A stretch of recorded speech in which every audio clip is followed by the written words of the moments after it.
So let's talk about convex lenses. I've drawn a convex lens here already.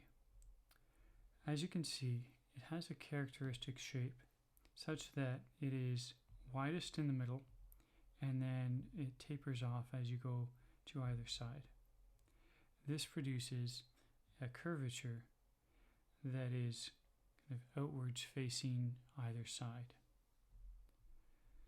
We're going to assume that this type of lens is made of, well, it's typically acrylic or glass, something where we have a denser medium that is going to have some index of refraction so that we'll have refraction as light passes through it.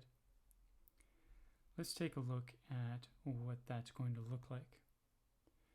To set this up, I have already drawn an optical axis. I'm just going to make a quick note of that, and that'll be a useful reference point.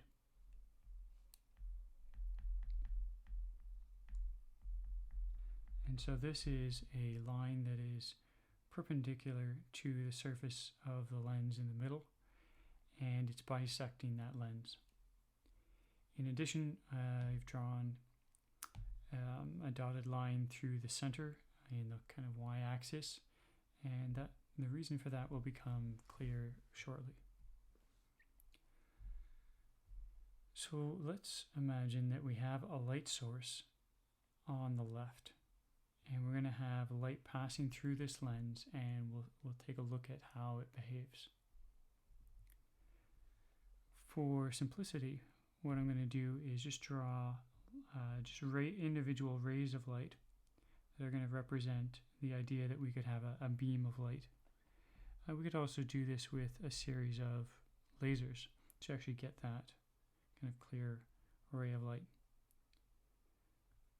So I'm going to draw 4 or 5 of these to illustrate how that process of refraction works in this specific case. I'm going to make them parallel to one another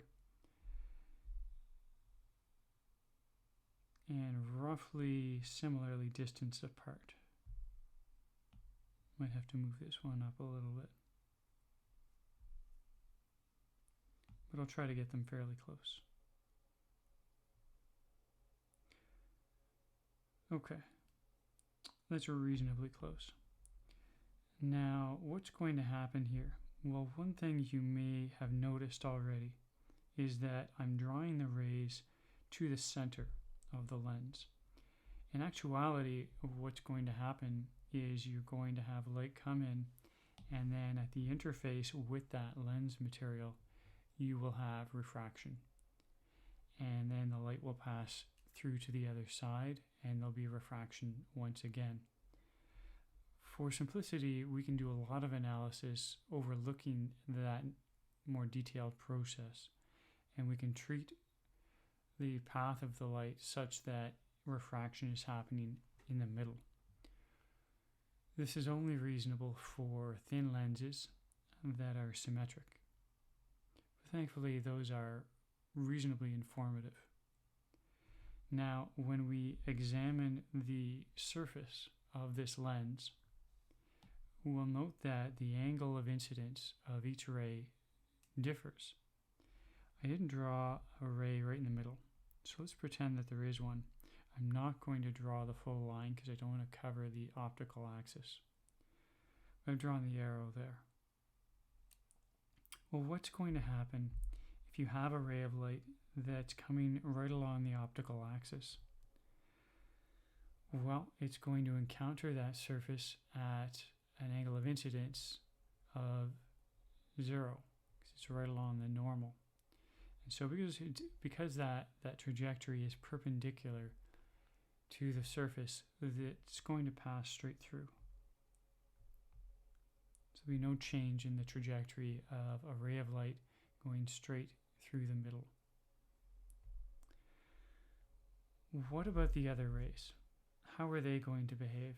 Well, as you move upwards from the center, your angle of incidence will increase due to the curvature of this lens. So that means that this first ray is going to curve, and it's going to curve such that it's going to move towards the optical axis.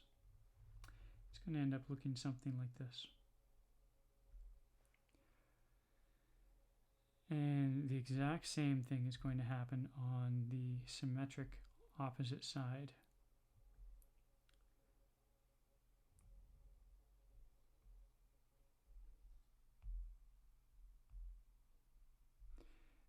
And then light that is passing into the lens higher or lower than these is going to refract even more. So we'll go down on a steeper angle, something like this.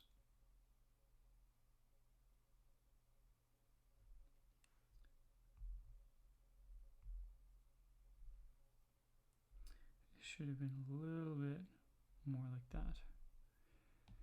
So I'm going to draw one last line to draw. And what do we notice happening here?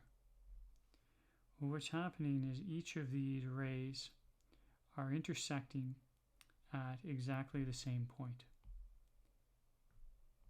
And that is a defining characteristic of this lens. In fact, there is another name for this lens, and that is a converging lens.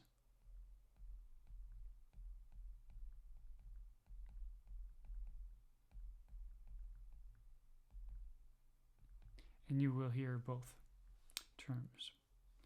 And so what's going on there is that we have a convergence of these parallel light beams converging to a very particular and important point. This point is called the focal point. And so we can measure this distance if we set up this experiment. And if we did so, I can use my ruler on this screen, which you cannot see, but I can actually measure it, and it's about 3 centimeters.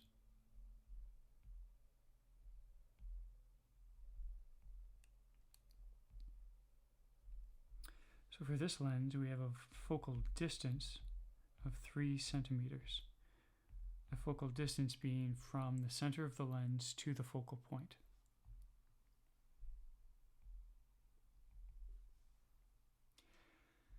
Now, let's for a moment consider ray reversibility.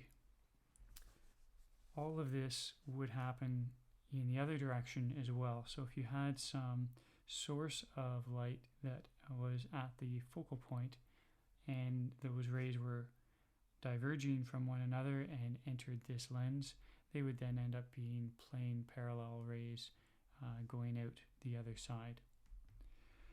Now, the other thing that we can consider is, well, what if the light source was on the other side? So if we had light coming in from the right instead, well, the exact same pattern would happen. It's a symmetric lens. And so there's actually a focal point on the other side as well. And these are the same distance apart. So I could just pick this up and double it, and it'll be true over there as well.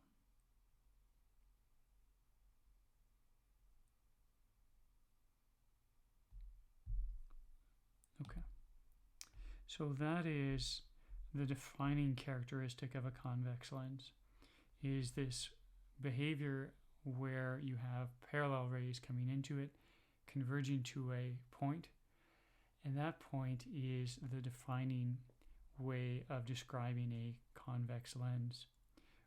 With the focal distance, you're able to predict as well how images will behave, and we're going to do that next. Before we move on, let's consider what we could change about this lens to change that focal point, that focal distance. One thing we could do is change the material, so that if you had a denser material, a stronger index of refraction, a larger index of refraction, you'd have a stronger lens, which would mean a shorter focal distance. You could also change the curvature of the lens to affect the focal distance. Okay, so let's now next move on to images.